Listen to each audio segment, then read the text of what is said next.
du sitting. D'accord. Ouais. On est au sitting organisé par les femmes pour combattre ce fléau que les Sénégalais, surtout les femmes, ont connu ce qui s'est passé à Louga. Alors monsieur, quelles sont les raisons de votre présence aujourd'hui ici? Bon, c'est une présence tout à fait légitime puisqu'elle vient appuyer, soutenir une initiative des femmes sénégalaises. Mais la cause, c'est une cause humaine, puisqu'il est question ici aujourd'hui de faire respecter la vie humaine. La vie humaine, c'est un droit fondamental qui doit être préservé au même titre que les autres droits fondamentaux. Donc je suis ici présent en ma qualité de président de Waraba Afrique, qui est une organisation panafricaine qui partout en Afrique défend les droits humains. La mise en danger de la vie d'autrui, lorsque cela est volontaire, est condamnable. Lorsque cela résulte d'une négligence, elle doit être réparée pour préserver celle des autres également, notamment les nôtres, puisqu'on peut, chacun d'entre nous, tomber malade à tout moment.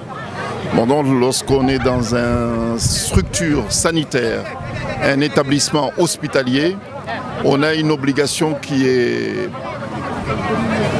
beaucoup plus grande que celle de notre service public, puisqu'il est question de préserver des vies humaines. Donc c'est un cri d'alarme en fait qui a été lancé par les femmes sénégalaises, et je pense que c'est un problème qui est répandu partout en Afrique.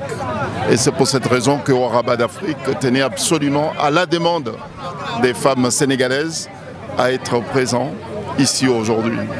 Avez-vous un rôle à jouer sur ce qui se passe actuellement dans les hôpitaux où la prise en charge, ça fait défaut?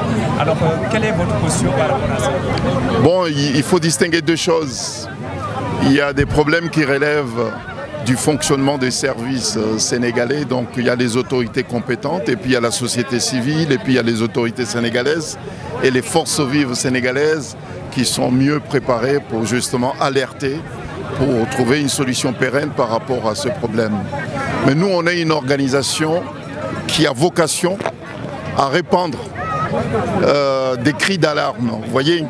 Bon, donc, ce faisant, nous sommes présents ici aujourd'hui justement pour jouer notre rôle et non pas celui qui est dévolu à d'autres qui sont bien armés, qui sont plus compétentes que nous pour justement jouer ce rôle. Donc, nous sommes venus ici pour appuyer. Nous sommes venus ici pour soutenir, pour donner une caution morale par rapport à un combat qui est juste. Voilà. Pour terminer en beauté, avez-vous un message à lancer à l'endroit de nos autorités étatiques, mais également à l'endroit du Sénégal? Bon, à l'endroit des autorités étatiques, c'est de prendre en considération ce cri d'alarme des forces vives sénégalaises. Je pense qu'ils sont là indépendamment des appartenances, que ce soit idéologiques ou bien autres, mais qui sont là pour parler de quelque chose qui nous concerne tous, à savoir préservation de la vie humaine. Puisque, comme je le disais tout à l'heure, la vie est un droit fondamental.